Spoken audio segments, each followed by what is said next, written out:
in their own words, because it's the best way to say it. When they actually planned the release of the use of a biologically modified chimera associated with the model derived from coronavirus, they actually said the following: to sustain the funding base beyond the crisis, we need to increase the public understanding for the needful medical countermeasures, such as a pan-influenza or pan-coronavirus vaccine.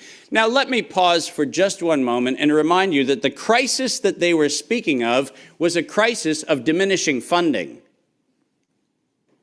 There was no health crisis. This was a crisis of their coffers were starting to run dry. That's the crisis.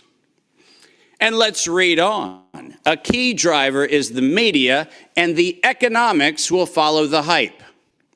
We need to use that hype to our advantage to get to the real issues. Investors will respond if they see profit at the end of the process.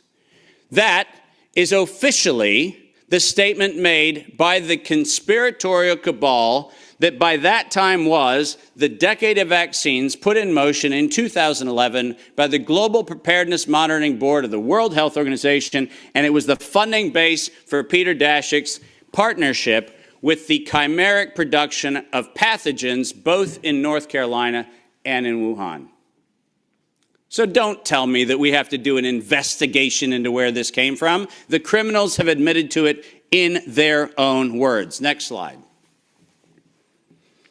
And now we get the fun one that no one in Congress is willing to address, which is the elephant in the room. On October the 21st, 2014, despite the multiple conversations between Senator Rand Paul and Anthony Fauci, where we've been told that Rand Paul has done everything he can to put Fauci on the ropes, he has had in his possession the letter that you see on the left. And it is the letter conveniently on NIAID letterhead sent to the University of North Carolina, Chapel Hill, which unambiguously states that during the gain-of-function moratorium, which, by the way, if we use the word moratorium, feels like that means you're supposed to stop. Why don't we go ahead and look at two pieces of this letter? First, the second bullet under Project One, which, by the way, was not part of the original grant. This was to look at the novel functions of the virus pathogenesis in vivo. You know what that means? In living systems. The grant was supposed to be clinical simulations and models, but this grant was modified with this letter to say we were going to authorize gain-of-function research during the moratorium in living systems. And then we love the last paragraph of this letter, which conveniently says, as your grant is currently funded, this pause is voluntary. How many times have you met a voluntary moratorium? And the best part about it is that if we look at the very last line, or continue to conduct the applicable gain-of-function research until the end of the currently active budget period. But here comes the problem. You know who is supplying the budget? An indefinite term, unlimited amount contract from DARPA and from NIH. Isn't it convenient to have a perpetually funded project that needs to stop when the money runs out, when you find out that there is no point where the money runs out because there is no end to the thing that has no end? And lest you think that I'm making an allegation, which I'm not, I'm making an accusation. Let's be clear. And there's a big difference. I'm not alleging anything. They actually went to the trouble of telling us that it was going to be the Wuhan virus that was going to get us. As you see on the right-hand side of the screen, published in 2016, March 14th of 2016, the SARS-like Wuhan Institute of Virology Virus 1, and I quote, is poised for human emergence. Does that sound like we're just surprised that something in Wuhan went a little haywire in December of 2019? Or does it feel like we were told, look at Wuhan? and look at coronavirus, and look at what we've been doing to manipulate coronavirus in Wuhan and at the University of North Carolina, Chapel Hill. And lo and behold, we're going to go ahead and tell you that we're ready to release it in 2016. Next slide. We're almost done. And then they created it.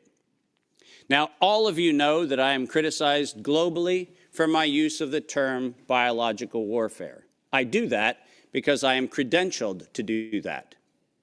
I happen to be, for the United States government, in the early part of the 2000s and the latter part of the 90s, a person who was sent around the world to look at the proliferation of biological and chemical weapons. I'm acutely familiar with the definition of what a biological warfare agent is in the 18 U.S. Code, the criminal code of violations of biological and chemical weapons.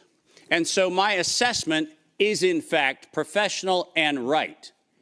And the reason for that is I'm the one credentialed to make that determination for the United States government for many years. That's why I say it. But let's pretend for the moment that I'm just a nut job. Maybe I don't know what I'm talking about. So why don't we look at what the criminals said themselves, shall we?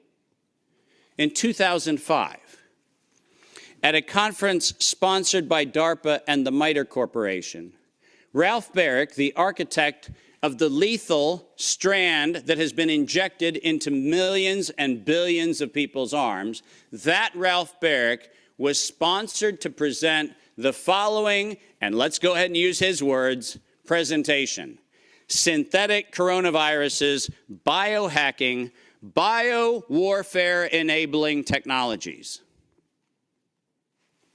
Does that sound like a public health distribution program? Does that sound like something that is accidentally misinterpreted to mean something else?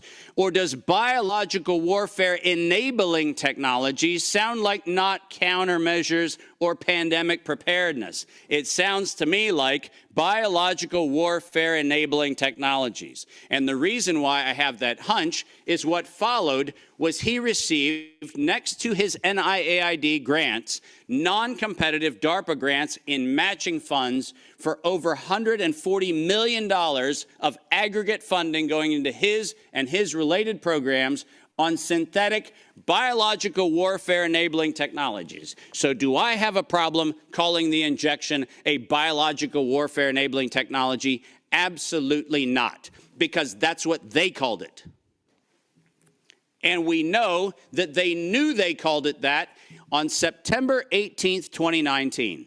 Because on September 18th, 2019, the racketeering, co-conspiring cabal of interlocking directorates, also known as the World Health Organization, said that they were going to conduct an experience for the world that was going to be a rapidly spreading pandemic due to a lethal respiratory pathogen. The lethality in that statement is the problem. They didn't say we're going to maybe get a little bit of sniffles going around. They said we were going to actually have the promulgation of a deadly agent. And the stated reason, in September 2020, the progress indicator is that the world would accept a universal vaccine. Not, we'll look at other options of treatment. Not, we'll have a look at what might be early intervention, as Dr. McCullough has so clearly advocated for in many, many, many instances. Not that. We stated on September 18th, 2019, we were intending to kill. And we were intending to kill to create the fear that would drive people to accept something that without coercion, no one would have accepted. And that's published by the criminal racketeers. Next slide, and there's only 2 to go if you're following. Deploy and profit from it. We were told investors will respond if they see profit at the end of the process, and lo and behold, guess what they saw? Profit at the end of the process. 2022, $100 billion for Pfizer of public funds. Moderna, after lying to the Congress in October of 2020 when they were asked to actually verify whether NIAID was promoting an injection that would enrich NIAID, where Anthony Fauci and the entire team at NIH said that they had no financial interest